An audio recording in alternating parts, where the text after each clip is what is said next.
Dwayne Jones with the Lime Sports World. Barbadian Dwayne Smith's run at the 2014 Indian Premier League is over. Today, his Chennai Super Kings lost the second eliminator to Kings 11 Punjab.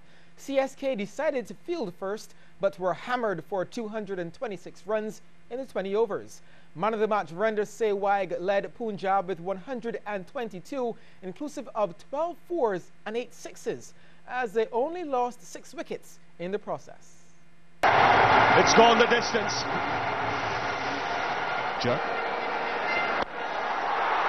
The guys that he's looking forward to rein in some control and get wickets.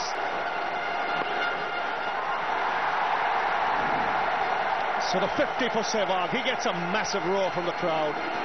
Always a popular cricketer. Yes! It's way back into the crowd over long gone. One being taken. Fielders called for it. It's a swirler. It's a tough one. I think this is an excellent catch. Right. Straight down. Sehwag goes downtown for a mighty 6. With this bashing and all the best. He goes again. Will this be taken? He's gone. It's a drive that gets blocked, but Sehwag punches the air with his fist. Yeah, second 100 for Virendra Sehwag. That is a sensational hit. Sehwag had taken a fancy to him, but not this one. Oh, there were 2 fielders coming there, but Faf du Plessis is a brilliant fielder. He stays with it. And he gets a wicket. Was a good over. Slow ball. Now has he got him here? I think he might have got him here. He's beaten him by a yard and a half. It's 225 for 5. It's a good last ball. Needing to score at 11.3 runs per over, CSK couldn't keep up and were only 202 for 7 at the end of their 20, losing by 24 runs. Suresh Raina got 87, Mahendra Singh Dhoni 42 not out, while Dwayne Smith only got 7. Sunday's final will now be between Punjab and Kolkata Knight Riders, while Sunil Narayan has decided to stay on in India to contest the final for KKR. Therefore, the WICV has informed him that he won't be eligible to play in the upcoming Test series against New Zealand. By staying in India, he'll miss the deadline for reporting to the ongoing Windies camp here in Barbados, and as a result, will not be considered for the Test series against the Kiwis. Super Centre Spartan got by ESA Field Pickwick by 18 runs last night to book the first spot in the final of the BCA's Sagicor General T20 competition. Let's watch. Spartan lost their skipper early. Akeem Springer bowled by Zahir Matara for 4, just tucked off the bail, 9 for 1. Rashidi Boucher was the next to go, trying to force the issue, caught by Small off Bino for 6. Spartan in some trouble on 13 for 2. Tino Best came onto the attack and Shamar Brooks uppercut his second ball for 6. Top shot. Best to Maradon bend now, beautiful over extra cover, 1 bounce 4. Tino taking some stick, Brooks up on one leg and deposits it into the Hewitt and in his stand. Bend really into it now, that's gone a long, long way. Jokes to Bend again, that one went 6 rows back.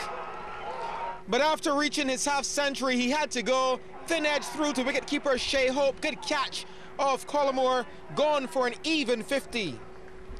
Brooks scampered a single off the last delivery as he finished unbeaten on 62, and Spartan 143 for 4 in their 20. Well, Rico Webb struck early for Spartan. Clinton Hill strangled down the leg side for 2. Easy catch for Jabbar Niles, 7 for 1. Webb would get another. Phillips not quite getting hold of this. Good catch by Jamil Stewart. Gone for 4. 18 for 2 now. Webb having the time of his life with his new club. Great catch by Brooks to send Shea Hope on his way. Pickwick struggling. Fourth man to go was Ryan, and done by the arm ball from Andre Marshall, going LBW for 16, 67 for 4. And the wickets continue to tumble. Jokes, miscued pull, Bend takes the catch, and he had some fun with the celebration. Another wicket for Marshall. Tino Best came in and took a huge chunk out of Omar Marshall. That one went onto the roof of Hanschel and Innes. Yeah, that went far. Andre Marshall would get him though, attempting the sweep. Slow death from umpire Willoughby, and Tino wasn't happy. He had to go for 25. And when Kyle Hope was stumped off Shem Holder for 35, the writing was on the wall for Pickwick. The Spartan unit was really good in the field, and this stumping from Niles off Holder topped it off. Collymore on his way for 6. The last man to go was Small, well caught by Stewart off Marshall for 5.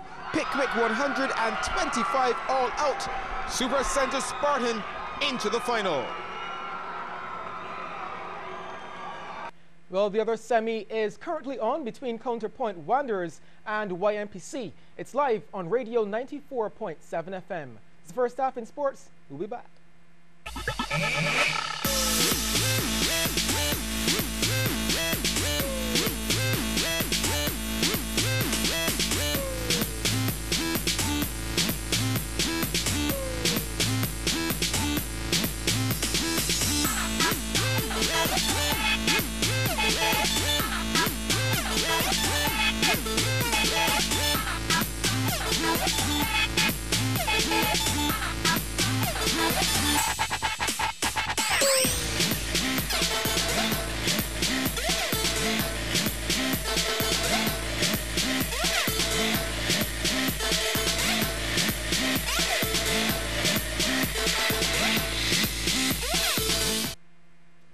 Barbados Lumber Company LSC seemed to have Smalta Pineland's number in the Corporators General Insurance Premier League Basketball Final Series. Last night, LSC won Game 2 to take a 2-0 lead in the best-of-5 series, putting themselves one win away from repeating as champs. CBC's Mark Seal was at the Community College gym. The first points of the game, a 3 for Ramon Simmons of the Pine. And the second basket, a 3 for Keith Burkett of LSC. It's game on. Pinelands, though, had the better first quarter. Charles Vanderpool running the floor and gets rewarded, and he celebrates with the easy dunk. LSC were never too far behind. Ian Alexander knocking down another one of those open looks that the Pine keep on giving him. He had 13. Junior Moore is usually down in the trenches, but if he gets a look like this with this range, he'll take it. Give him 12. The Pine led 2016 after the first. Pinelands continuing to run and gun. Simmons outrunning 4 LSC defenders. He finished with a team high 15. But LSC outscored the Pine 16-9 in the second to lead 32-29 at the half. The third belonged to the Pine, scoring 21 to the Lakers 15. Charlie with the exclamation mark. He had 15 as well. Look who's back in Lakers gear. Sidney Bouncer Rowe. And Jeremy Gill met all 6'8", 290 pounds of him. Boom!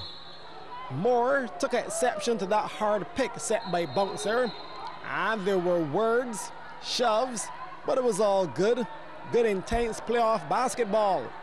However, this sequence may have been the turning point as LSC outscored the Pine 15-9 in the fourth to win by 3, 62-59. LSC with the commanding 2-0 lead. The Pine coach Ronaldo Mon isn't happy at all. You don't play crap against the Lakers and expect to win. Because we beat you down the line, they've been playing together, they know one another, they know what they expect, they know what to do. Our team does not know that. Can we get it fixed now by No, we can't. We can't. I'm sorry to say that, but we can't. I thought we could, but they don't listen.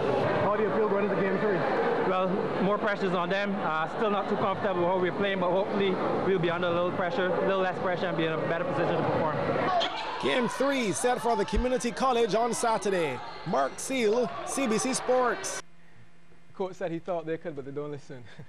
Paul the Surfer Born is ready to hit the Sol Rally Barbados Trail this weekend with a new navigator, new sponsor, and a new chief engineer and team. Here's Anne-Marie Burke. One of the men on whose shoulder local Rally Barbados glory rests is the surfer Paul Bourne. The already MQI, Sheffet and Banks sponsored Ford Focus WRC has a new addition of Flow to the sponsorship list. Bourne also has a new support team by his side. I have a new co-driver from Scotland, Stuart, here with me, who feel very privileged to have. He's done several rounds of the World Rally Championship in R5 over the last 2 years. And then Martin Wilkinson here on my right, my engineer, has loads and loads of experience on the World Rally Championship and knows my car very well. He's been to Barbados a couple of times now, so he knows the terrain here and the lay of the land. And I feel very prepared and ready, for what's going to happen this weekend. Both co-drivers Stuart Loudon and engineer Martin Wilkinson are looking forward to their first Rally Barbados experience. I think it will be a big challenge on Saturday night in the dark, even for the local drivers, just because there's a few places that can catch you out. But I think if we prepare ourselves well before the rally, that can only be a good thing. These cars will be stripped, basically to a shell each time after the rally, rebuilt, and I know the guys have still got a lot of work to do today and then tomorrow as well to make sure the car's in tip-top shape, and hopefully, if we can be prepared in that way, we won't have any major problems during the event. So we'll try and give Paul the tools he needs to produce the result for him and all of his sponsors. The surfer will go out as car number 5 for this weekend's rally. Anne-Marie Burke, CBC Sport.